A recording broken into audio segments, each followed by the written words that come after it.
სახელითა მამისათა და ძისათა და სულისა წმინდისათა.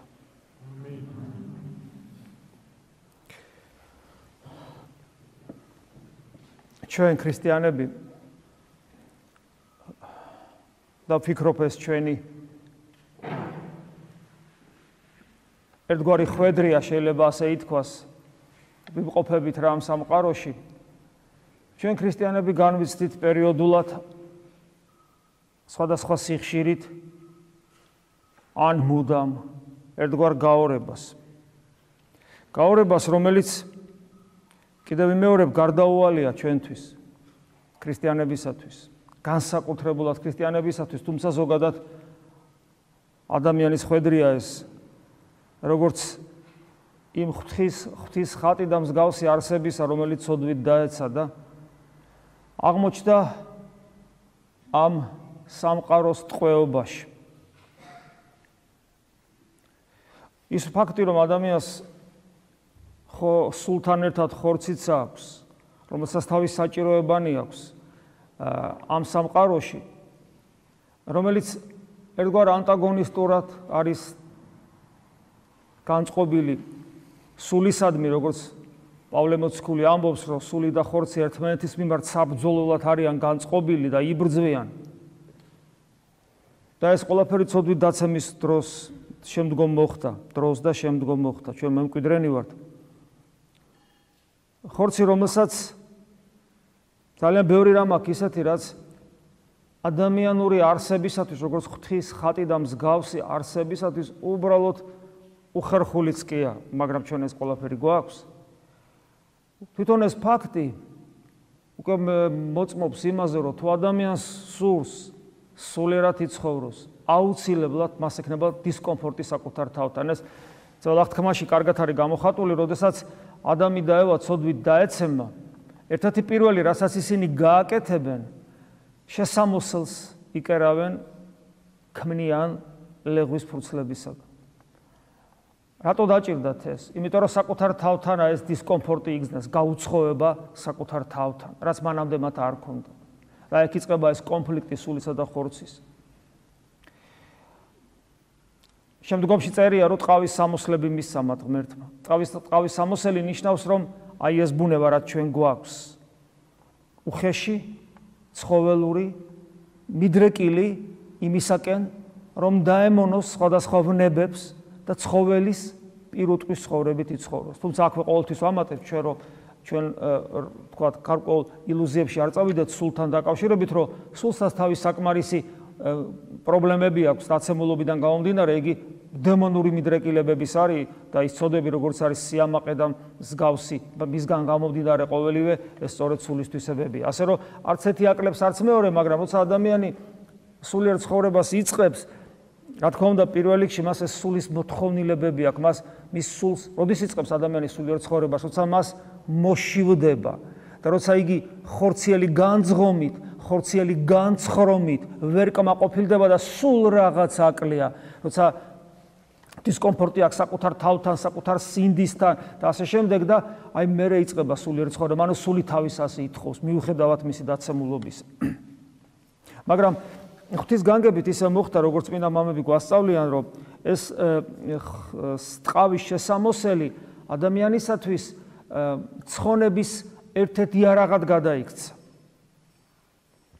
ჩვენ არ ჩაუღმავდებით, ეს საკმაოდ ღრმა თემაა, მაგრამ ძალიან საინტერესოა, იმიტომ რომ ყველაფერი ის, რაც ჩვენ გვაქვს, თუნდაც ჩვეულებრივი ფიზიოლოგია, საკვები იქნება, ეს ძილი იქნება, ქორწინება იქნება და ასე შემდეგ, ყველაფერი ღვთის სადიდებლად, ყველაფერი ღმერთმა ღვთის სადიდებლად, ღვთის საძიებლად შემოატრიალა. მეცაც ვიტყვით, ხორციელი ცხოვრება, რომელიც ტყავის სამოსლის უშუალო თვისებებია, თავისთავად თითქოს და ჩვენთვის უხერხული და მიუღებელი, და საჭიროებანი შესაბამისად ამ ხორციელი არსებობისათვის უფალმა ცოდვათაც არ ჩათვალა, აკურთხა და ერთხელ როდესაც მას მზაკრულად გამოსცდნენ რელიგიური ადამიანები, ანუ ფარისევლები, მათ ეუბნება, რომ ღმერთს ღმერთისა უნდა მისცე და კეისარს კეისრის, ოღონდ ეს იმ კონტექსტში თქვა, რომ კეისარს კეისრისას მისცემ, ეს ცოდვაში არ გეთვლები. მიუხედავად ამისა, რომ კეისარს კეისრისო რომ მივცეთ და ჩვენ ეს პირველ რიგში ნიშნავს ჩვენს ვალდებულებებს ამ სამყაროში, სამოქალაქო ვალდებულებებს, ოჯახურ ვალდებულებებს და მეგობრულ ვალდებულებებს და საერთოდ ამ ვალდებულებებს, რომელიც ნიშნავს ეს კეისარს კეისრის მივანიჭოთ, მიუხედავად იმისა, რომ ჩვენ ცოდვაში არ გვეთვლება უფალმა ასე და ამგვარად ინება, იგი არ აკნინებს ჩვენს ღვთის ხატობრივ ღირსებას, მიუხედავად ამისა, სწორედ ეს იწვევს ჩვენში ამ საშინელ გაორებებს. სწორედ აქედან არსებობს მონაზვნობის ინსტიტუტი, როცა ადამიანს ჯანსაღ შემთხვევაში და არა იმ შემთხვევაში, როცა კეისარს კეისრის უნდა მისცე, ამას რო გაურბის, ამას კი არ გაურბოდეს უნდა ადამიანი. არამედ აი ამ შინაგან დისკომფორტს, დისჰარმონიას, რომელიც ჯერ კიდევ ადამიანს და ევამ განიცადეს, როცა ლეღვის ფოთლები შესამოსელი შეიკერეს, აი ამ გაუცხოებას საკუთარ თავთან გაურბვის და თუ ეს გაუცხოება საკუთარ თავთან რაღაც ძალიან განსაკუთრებულ ხარისხობრივ მდგომარეობაში გადავა, ეს ნიჭია განსაკუთრებული, ადამიანი გაურბის ამ სოფელს და სწორედ აქედან იბადება მონაზვნობა. ჯანსაღ შემთხვევაში. მაგრამ ეს სულაც არ ნიშნავს იმას, რომ ჩვენ თუ არა ვართ მონაზვნები, ეს დისკომფორტის შეგრძნება არ გვქონდეს, არ გვაწუხებდეს. როდესაც უხებს ყველაზე მეტად ადამიანს ეს. ყველაზე, რა თქმა უნდა, როცა ღვთისმადლი ეხება. როდესაც ეხება ადამიანს ყველაზე მეტად ღვთისმადლი, ეს ღმერთმა უწყის, მაგრამ შეიძლება მაინც ასე ითქვას, რომ ყველაზე მეტად ადამიანს ეს შინაგანი გაორება აწუხებს ევქარისტიული მსახურების დროს. თუ რა თქმა უნდა ადამიანი ამისთვის საგანგებოდ ემზადება. საგანგებოდ ემზადება, არა რა თქმა უნდა ლოცვის ტექსტის წაკითხვიდან გამომდინარე, უბრალოდ რომელიც ფორმალობად ვაქციეთ, არამედ შინაგანი მდგომარეობიდან გამომდინარე. რა მდგომარეობაა? ეს არის ღვთისმაძიებელი გული, რომელიც არ კმაყოფილდება, ვერ კმაყოფილდება ფორმალური რელიგიური ცხოვრებით და მუდამ პავლე მოციქულის კურთხევისაებრ ცდილობს მოუკლებლად ილოცოს, ცდილობს მდუღარესულით იყოს და ნაყოფით აქვს შესაბამისი სიხარული, ოღონ არა ამ ქვეყნიური, არამედ ქრისტეს მიერი სიხარული, რომელიც თანსდევს და რომელიც სულ უნდა მეტი იყოს და არ არის და სულშია და სულ წყურია და არ არის და კიდევ უნდა და რაღაცა თუ არის კიდევ მეტი მოუნდება, ანუ ვერ ძღება ადამიანი, აი ამგვარ და მეტად ეძიებს, აი ამგვარ მდგომარეობის დროს, ამგვარი განწყობებით, ამგვარი შინაგანი რესურსით, შეიძლება ასე თქვას, რომელიც მართლა ღვთისაგან მოცემული ნიჭია და წყალობა, როცა ის ევქარისტიულ მსახურებას ესწრება, ყველაზე მეტად მაშინ გძნობს იმ საშინელ გაორებას. ასე დროს ადამიანს ხშირად სიკვდილი უნდა ამ სიტყვის დიდი და ლამაზი გაგებით, რომელსაც გარდაცვალება ქვია და შინაგანი განწყობა აქვს ესეთი, რომ მას უნდა უფალთან ყოფნა. იმიტომ რომ იცის, რომ ევქარისტიული მსახურებიდან გარეთ რო გავა, სხვა მდგომარეობაში აღმოჩნდება, ამას ყველა ამჩნევთ პერიოდულად, ალბათ აქ რომ ვართ სხვა სამყაროა და რომ გავდივართ სხვა სამყაროში, კედლ როგორც კი გაცდები ტაძარს, იმ წამს რო სხვა სამყაროში გადიხარ, მომენტალურად. მე ვგულისხმობ იმ შემთხვევაში, როცა აქ ადამიანი მშიერ მწყურვალი ღვთისმადლისა გამძვინვარებული, კაი გაგებით ეძებს საღვთო მათს, რომ დანაყრდეს. ანუ გასუსული, გარინდებული კრძალვით, შიშით, პასუხისგებლობის და სერიოზულობის მთელი განცდით დგას აქ და ღმერთს ეძიებს. ღირსებით, სიხარულით, ბედნიერებით ღმერთს ეძიებს, რომ ქრისტიანები ვარ. ასე დროს ამ შემთხვევაში ადამიანი რა თქმა უნდა საღვთო მადლს უშურველად იღებს, რისი დატევნაც შეუძლია. ასეთ შემთხვევაში ადამიანი რო გადის, მას დისკომფორტი იმ წამსვე შეექმნება, ბუნებრივია.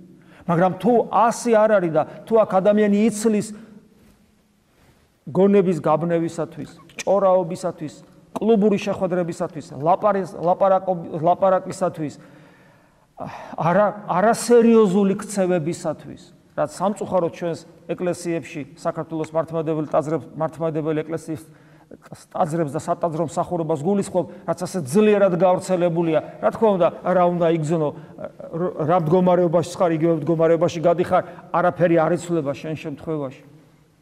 აი ეს გაორება, რომელიც თითოეულ ჩვენგანს აქვს, აი ეს გაორება პავლე მოციქულსაც აქვს. პავლე მოციქული ორნაირად გამოხატავს ამ გაორებას. ერთ ადგილას პავლე მოციქული ამბობს, რომ მე მინდა ზეციური, მაგრამ მიწიერს ვაკეთებ და ის რომ ამბობს, რომ ხორცი და სული ერთმანეთზე ებრძვის და საბრძოლოდ განწყობილი რო ერთმანეთისადმი, ეს პირადი გამოცდილება აქვს. პავლე მოციქული ჰაერიდან არ საუბრობს, იგი საუბრობს ორი რამიდან. ეს არის უპირველეს ყოვლისა, რა თქმა უნდა, მას უზადო განათლება აქვს, საოცარი დიპლომატია მისიონერობაში, მაგრამ მთავარი მისი სიტყვების საფუძველი ეს არის ღვთის გამოცხადება, როცა ქრისტე მას ეცხადება და მოციქულად დაადგენს და მეორე პირადი გამოცდილება კვლავ ქრისტესთან ურთიერთობის. ამიტომ მისი სიტყვები უძვირფასესია. უძვირფასესია. ეს პავლე მოციქული არის ადამიანი, რომელმაც არა მოციქულთა დანარჩენი მოციქულებივით, რომლებიც უშუალოდ იყვნენ მოწაფენი იესო ქრისტესი, როცა ის დედამიწაზე მოღვაწეობდა, არამედ ჩვენ მდგომარეობაშია პავლე მოციქული მას ხორციელი თვალით ქრისტე არ უნახავს, როცა ქრისტე მოღვაწეობდა. ჩვენ მდგომარეობაშია, რომ გასაგებია, რომ ის იმ პერიოდში მსახურობდა, მაგრამ ჩვენსავით არ უხილავს. ამიტომ პავლე მოციქულის სიტყვები ძალიან ძვირფასია.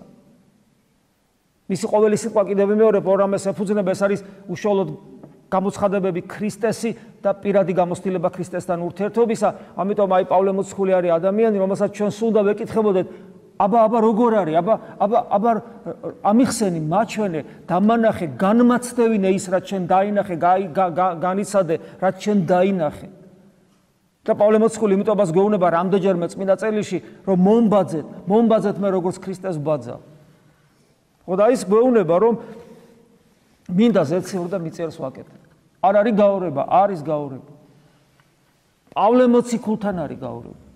სხვა ადგილას არის ისეთი ხილვები აქვს, პავლე მოციქულს სასუფეველს ხედავს, ღმერთთან ყოფობას ვერ გამოთქვავს, სიტყვა არ იტევს, ამ დროს პატივმოყვარებაში ვარ ჩავარდე, ავადმყოფობა მაქვს მუდმივად უფლისაგან იზახის ამბობს პავლე მოციქული და არ მკურნავს, იმიტომ რომ თავი არ ავიმაღლო. ესეც ხომ არის ერთ-ერთი ნიშანი გაორებისა, მიუხედავად ასეთი სიდიადისა, ჩვენერი ხორციელი ბუნება აქვს. მაგრამ აი დღევანდელი გაორება, რაც დღეს ფილიპელთა მიმართ ეპისტოლეში აღმოვიკითხეთ, ეს კიდე სულ სხვა გაორება არის. როცა ის ამბობს, რომ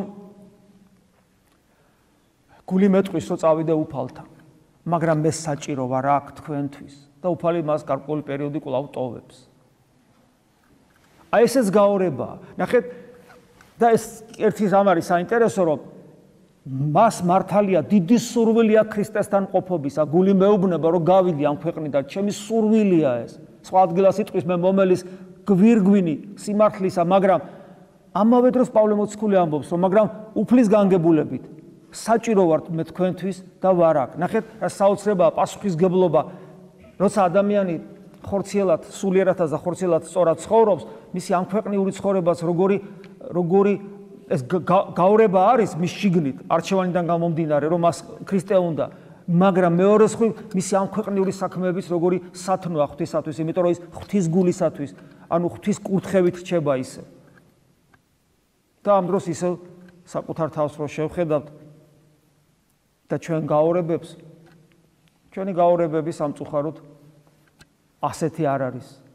ჩვენი გაორებები მხოლოდ ისეთია, რაც პირველი ტიპის გაორებები ჩამოვთვალეთ, როდესაც სული და ხორცი ერთმანეთს ებრძვის და როდესაც ჩვენ მუდამ ვმარცხდებით. არადა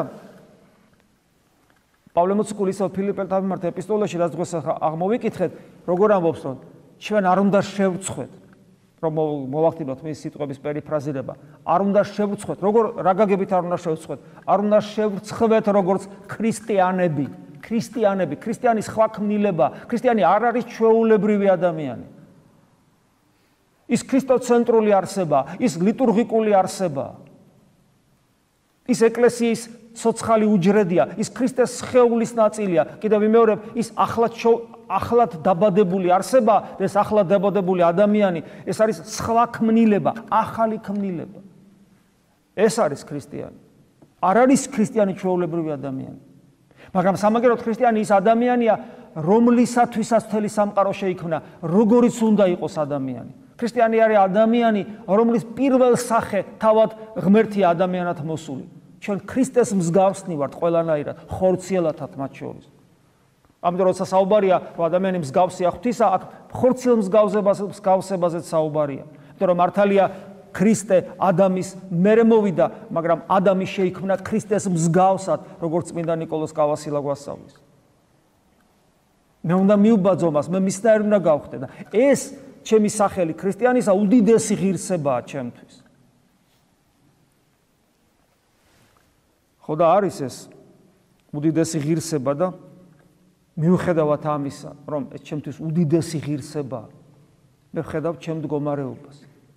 და აი ეს ღირსება რომ არ შერცხվეს, პავლე მოციქული საოცარ ამას ამბობს, რომ ჩემი ყველაფრით, სიცოცხლით და სიკვდილით, ადამიანის სიცოცხლე და სიკვდილი მისი ადამიანის ანი და ჰოეა, რომელიც მოიცავს მის ამ ქვეყნიურ ცხოვრებას, ხორციელს და სულიერს, ყველაფერს და პავლე მოციქული ამბობს, ჩემი სიცოცხლითაც და ჩემი სიკვდილითაც ქრისტე იდიდება, ამიტომ მე არ მცხვენია და მე კადნიერი ვარ წინაშე ღვთის.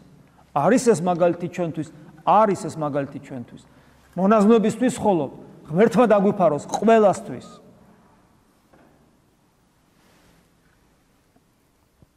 რა თქმა უნდა, პასუხისმგებლობა სასულიერო პირს მეტი აქვს. რა თქმა უნდა, პასუხისმგებლობა მეტი აქვს, იმიტომ რომ ჩვენ სხვა გზა არ გვაქვს, რომ პავლე მოციქულის სიტყვები არ გავიმეოროთ. ჩვენ უნდა ვიდგეთ ამბიონზე და ვუყვიროდეთ მთელი ქვეყნიერების გასაგონად ისას, რაც პავლე მოციქულის და სხვა დიდი მოციქულების პირით გაჟღერდა. ვაი ჩვენ თუ არ ვიყვირებთ, მაგრამ ვაი ასევე ჩვენ თუ მხოლოდ ვიყვირებთ და ამგვარად ცხოვრებას არ ვეცდები და მაგალითს არ მივცემთ. ჩვენ სხვა გზა არ გვაქვს. ერთადერთი გზა ეს არის, ან მაშინ ჩვენი მღვდლობა უნდა დავთმოთ. ქრისტოცენტრული აზროვნების გარეშე, რომელიც ნიშნავს შენი გონებით, შენი ინტელექტით, შენი გრძნობებით, შენი ემოციებით, შენი სულიერი ცხოვრებით და შენი ხორციელი ცხოვრებით, ადიდეთ ღმერთი ხორცით ამაგითა თქვენით, ეს პავლე მოციქულის სიტყვებია, შენი ხორციელი ცხოვრებით ყველაფრით აბსოლუტურად ქრისტე უნდა იდიდებოდეს. ეს არის ვალდებულება ჩვენი, ჩვენ სხვა გზა არ გვაქვს და ქრისტეს დიდება არ გამოგვდის რა, მინიმუმ ის მაინც უნდა, როგორც საჭიროა, მინიმუმ ის მაინც უნდა გქონდეს, რომ გვეშინოდეს მისი დაკარგვის. შიში და კრძალვა გქონდეს ჩვენი მდგომარეობისა და ჩვენი მსახურებისა. ეს გაორება ამ გაორებას ვგრძნობდეთ და მე ეს გაორება გვაწუხებდეს, ტიროდეთ და ვნაღლობდეთ. და მხოლოდ ასეთ შემთხვევაში, როდესაც ჩემთვის ქრისტეა ყველაფერი, ქრისტეს დიდება, მთელი ჩემი ცხოვრება, ქრისტეს დიდება თუ არის, ეს ნიშნავს იმას, რომ ჩემთვის ქრისტეა სიცოცხლე და პავლე მოციქული დღეს საოცარ სიტყვებს გვეუბნება. ქრისტე არის ჩემთვის სიცოცხლე. ხოლო სიკვდილი, აქედან გამომდინარეობს უკვე არის შენაძენი, ნიჭია ღვთისა და მე მინდა ეს სიკვდილი, იმიტომ რომ ქრისტეა სიცოცხლე. ჩვენ ყველანი გარდავიცვლებით, ჩვენ ყველანი მოვკვდებით. ღვთისაგან გვაქვს გამოცდილება ეკლესიაში, რომ სიკვდილი არ არსებობს, არსებობს გარდაცვალება. ოღონდ ეს ჩვენთვის თეორიული სიტყვები არ უნდა იყოს, იგი პრაქტიკად უნდა იქცეს. ეს რომ პრაქტიკად იქცეს, ჩვენ უნდა ბაიძულოთ ჩვენი თავი, განიცადოს სიკვდილი და განიცადოს გარდაცვალება ქრისტეში. ეს არის სიხასტური პრაქტიკა, რომელზეც ჩვენ ხშირად ვსაუბრობთ. აი, დიდარი ჭაბუკი რომ ივა ქრისტესთან და რა გავაკეთო, რომ მარადიული სიცოცხლე დავიმკვიდრო, რასეუნება მცნებები აღასრულებ, მცნებებს აღვასრულებ, მცნებებს უკვე აღასრულებ, ეხლა რა უნდა გავაკეთო და რასეუნება, ყველაფერი დატოვე და შემომიდექი მე. რას ნიშნავს ეს? პირდაპირ გაგებით ფული მაქვს და ფულის დატოვებაზეა საუბარი. ეგ ფული საერთოდ არ მაქვს. ეს სიტყვები მე არ მეკუთვნის, სახარება ჩემთვის ღარიბისთვის არ დაიწერა. რას ნიშნავს ეს სიტყვები? რა სიმდიდრეზეა საუბარი? რა სიმდიდრეზე? კიდე კაი ჩემი გული არ ჩანს. კიდე კაი ჩვენი გული არ ჩანს. რიღათ აღარ არის სავსე გარდა ქრისტეთი. და ისწორედ უფალი მაგას მეუნება, ცნებებს აღასრულებ, მაგრამ ეს ჯერ კიდევ არ ნიშნავს, რომ შენ ის რაც გინდა მიიღო მარადიული სიცოცხლე, ოღონ არა რაღაც გაუგებარი მარადიული სიცოცხლე, არამედ სიცოცხლე, როგორც ზეციური მამის შვილისა, როგორც ქრისტეს თანამემკვიდრისა, ყოვლადწმინდა სამების წიაღში. გულში გაქვს სიმდიდრე შენი და დატოვე ეს გული და გული ქრისტეს მიაკუთვნე. მხოლოდ ისიხასტური პრაქტიკით შეიძლება ამის მიღწევა. ან მოწამეობრივი ღვაწლით და შენს უბრალოდ შენ ბიოლოგიურ სიცოცხლეს წირავ სიხარულით ქრისტესთვის. და თუ ეს არა, მაშინ ისიხასტური პრაქტიკა, რომელიც იგივეა გავრცობილი დროში. და როცა ადამიანი ამგვარად ცდილობს, ჯერ იმას ხდება, რომელიც სიცოცხლეზეა ლაპარაკი, როცა სიბნელეში მრავალი საათი ზიხარ და ცდილობ გულთან გულის გარღვევას, რომელიც იქითაც ქრისტე დგას და გიკაკუნებს. და ჯერ ხომ მაშინ ხვდები, რომ ჯოჯოხეთი ხარ და არა ქრისტიანი. და როდესაც ბევრს წვალობ, აი მერე იწყება ის საოცრება, რომელსაც უფალი პერიოდულად ეხება რა შენს გულს, ხანდახან გაგაცდევინებს სამოთხეს, რომელიც არის ქრისტე. ჩვენ ვიცით სიმონ ახალი ღვთისმეტყველის სიტყვები. სამოთხე ეს არის ქრისტე. ქრისტე ეს არის სამოთხე. თუ ქრისტე როგორც სამოთხე არ განიცადე, შენ ქრისტიანი არ ხარ. ვერ მიხვდები შენსა და ქრისტეს შორის რა კავშირია. ქრისტესა და შენ შორის კავშირი პრინციპში აღარ არსებობს. ამ დროს და შენთვის ქრისტიანობა არის წესების შესრულება და საღვთისმეტყველო ლამაზი საღვთისმეტყველო თეორია. ქრისტიანი მხოლოდ მაშინ ხდები, როცა ქრისტე შენთვის არის სამოთხე, ანუ სისავსე ისეთი ბედნიერებისა, რომელსაც მიწაზე წყარო არ აქვს. მსგავსი სიტყვებია პავლე მოციქულისაც ის ამბობს, რომ ვისაც სული ქრისტესი არ აქვს, იგი არ არის მისი. ეს ჩვენი გზაა, ძმებოდადები. ეს ჩვენი საკეთებელია. უდიდესი პასუხისმგებლობაა ჩვენი სასულიერო პირების. და თუ ჩვენ ამ მიმართულებით არ გავიხედებით, ჩვენი ქრისტიანობა ამაო იქნება. და ამის სანაცვლოდ ვიხრჩობით ხშირად ჩვენს ცოდვებში, პატივმოყვარეობაში, ეგოიზმში, ანგარებაში, მრისხანებაში, ქვენაგრძნობებისაკენ სწრაფვაში, სიამეთ მოყვარეობის ცოდვაში, სხვა უამრავში, რომელიც ხშირად სამწუხაროდ ჩვენი არჩევანია და ხშირად ჩვენ ეს გაორებას არ გვჭირს, ყველაფერიც გადაწყვეტილია ხორცის სასარგებლოდ. უფალო ჩვენო იესო ქრისტე, შეგვიწყალე ამგვარი დამღუპელი მდგომარეობიდან და ღირსი გავხადე, რომ მართლაც ღირსეულად ვატაროთ შენი სახელი ქრისტიანისა. ამინ. მადლი უფლისა, ჩვენისა იესო ქრისტესი და სიყვარული ღმრთისა და მამისა და ზიარება სულისა წმინდისა იყოს თქვენ ყოველთა თან. ამინ. და მე მინდა სანამ დავასრულებ, ჩემი სიხარული, რაც თქვენ უკვე იცით, ალბათ გაგიზიაროთ. ჩვენი ტაძრის, ჩვენი სამრევლოს, მე ხმამაღლა ვამბობდი ამას ყოველთვის, მეტნაკლებად, ეხლა მთლად ვიყვირებ. ჩვენი ტაძრის, ჩვენი სამრევლოს, ჩვენი მსახურების, ჩვენი ცხოვრების ზეციური მოძღვარი არის უკვე ესე იყო ყოველთვის, მაგრამ ფორმალურად მოდი ესე ვთქვათ, დადასტურებულად ეკლესიის საღვთო სულითა და ჭეშმარიტებით ჩვენი ზეციური მოძღვარი წმინდა იოსებ ისიხასტი. მისი ყოველი სიტყვა უძვირფასესია ჩვენთვის და ახლა უკვე ერთგვარი ესეთი კედელი ჩვენს უკან, რომ რასაც ჩვენ ვაკეთებთ, ეს ჭეშმარიტად დადასტურებულია ზეცაში და ბეჭედ დასმულია წმინდა ეკლესიის მიერ. წმინდანად არის შერაცხილი წმინდა იოსებ ისიხასტი და მისი ერთ-ერთი უსაყვარლესი მოწაფე და უმშვენიერესი მღვდელი ქრისტესი. აი, როგორი უნდა იყოს მღვდელი? ჩვენ ხშირად გვითხოვს გრიგო ხანძთელზე, რომ გრიგო ხანძთელი არის აი ეტალონი მღვდლობისა, შეიძლება ასე ითქვას.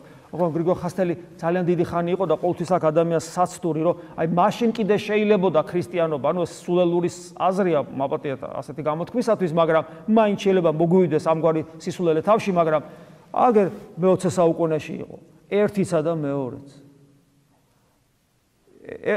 ეფრემ კატონაკელი სულ ეხლახან იყო და როგორი მღვდელი იყო. ასე დანიელ კატონაკელი, ხო? ასევე განსაცვიფრებელი მღვდელი. ბათაშორის პირველად ჩვენ იქ მივაგენით დანიელ კატონაკელთან თუ არ ვცდები, როცა პირველ შეწირულს ყოველდღე აღავლენდა. ჩვენ გავოსდით, ჩვენ გვეგონა რომ მარტო ოთხშაბათს და პარასკევს უნდა, არ ვიცოდით და ოთხშაბათს და პარასკევს წირავდით. თურმე ყოველდღე წირავდა დანიელ კატონაკელი პირველ შეწირულ ლიტურგიას. და ეს იყო ჩვენთვის აღმოჩენა. მე ჩვენ დავიწყეთ ჩვენ ხო ესეთი ისინი ვარ ამ კუთხით მაძიებელი კაი გაგებით და ნუ შეიძლება პატივმოყვარენიც და ამპარტავანიც. მოკლედ დავიწყეთ მიბაძვით დავიწყეთ და იცით თქვენ რომ ამდენი წელია უკვე ჩვენ დიდ მარხვაში ორშაბათიდან პარასკევის ჩათვლით პირველ შეწირული ლიტურგიები გვაქვს. მე აღმოჩნდა რომ ჟულის კანონში მინიშნება არის მოდი შეიძლება ჩატარდეს პირველ შეწირული ლიტურგია. ჟულის კანონში უკვე ეკლესიის კრებსით იხმა ორშაბათიდან პარასკევის ჩათვლით სადაგ დღეებში. ანუ პირდაპირ მინიშნებაა რომ ეს ყოველ დღე უნდა ჩატარდეს. გაუგებრობა იყო ხოლმე ამასთან დაკავშირებით, როდესაც ადამიანები ვერ ხვდებოდნენ ღვლებისგანაც გამიგია, ოთხშაბათს და პარასკევსაც სასაჭიროა. ეს იმიტომ არის, რომ თუ შაბათ-კვირას ადამიანი ვერ ეზიარა ოთხშაბათს და პარასკევს, თითქოს რაღაცა ვალდებულებაა ზიარება. ზიარება ვალდებულებაა, როგორ არის? ზიარება ისევე არ არის ვალდებულება, როგორც სუნთქვა, რომელიც ჭკვატყოფელი იტყვის, რომ სუნთქვა ვალდებულება, სუნთქვა სიცოცხლეა. და ზიარება ქრისტიანისათვის სიცოცხლეა. და ამიტომ ვინ ავალდებულებოდა დანიელ კატუნაკას რომ ესე იგი ყოველ დღე პირველ შეწირული ჩაეტარებინა ზიარების გამო ხდებოდა ეს. ეს რა თქმა უნდა თავის საძმოს პრაქტიკაში იოსების სიხასმა აიღო და დღეს მისი სკოლა სადაც არსებობს, მათ შორის ვატოპეტის მონასტერში, რა თქმა უნდა ასე და ამგვარად არის და ჩვენ გვახსოვს ერთხელ რომ ვიყავით მამა ეფრემის მორით ნახვისას საბერძნეთში საუბრობ მე ვუთხარი რომ ჩვენი პირველი რამდენი წელი გავიდა უკვე იმის მერეთ 7 წელი გავიდა ალბათ პირველი ნახვის დროს მან მოგცა ესეთი კურთხევა რომ ყოველ დღე იყოს წირვები რომ მადლობა ღმერთს დღეს ჩვენ ამას უკვე აღვასრულებ და ვახარეთ ჩემი ესეთი გულწრფელი იმით რომ აი თქვენ რომ მაშინ გითხარით შეიძლება არც ახსოვდა ხო რომ აი ესე და ჩვენ ამის გაკეთებას ვცდილობთ თუმცა მოტრიალდა გვეუბნება რომ დიდ მარხვაში რა შვებითო პირველ შეწირულებსო და ჩვენ უკვე ყოველ დღე ვწირავ და ისე გაუხარდა, ისე გაიბადრა მამა ეფრემი. სულ ფიქრობ ხოლმე რა გაუხარდა. რა გაუხარდა და აი ალბათ ის გაუხარდა, რომ რაღაცნაირად ეს სულიერი ერთობა ჩვენ ახლა ჩვენი პატარა შესაძლებლობებით, მაგრამ მაინც. ამიტომ იოსების სიხასტი მრავალი ადამიანის მოძღვარია დღეს სამყაროში და მრავალი კერაა მისი და ჩვენ გვაქვს ეს თავხედობა, ნუ იქნება კადნიერება იყოს, აი როგორც დღეს პავლე მოციქული ამბობს, კადნიერება თუ ქრისტეს სადიდებლად არის, ეს თავხედობა კი არ არის, იქნება კადნიერება. აი კადნიერება კაი გაგებით. ჩვენ ქრისტეს სადიდებლად გვინდა ეს იყოს, რომ ჩვენი ზაციური მოძღვარია და წმინდანად შეირაცხა. ჩვენ დღეს ჯერჯერობით ხატები არ გვაქვს, მაგრამ ეს ყველაფერი იქნება.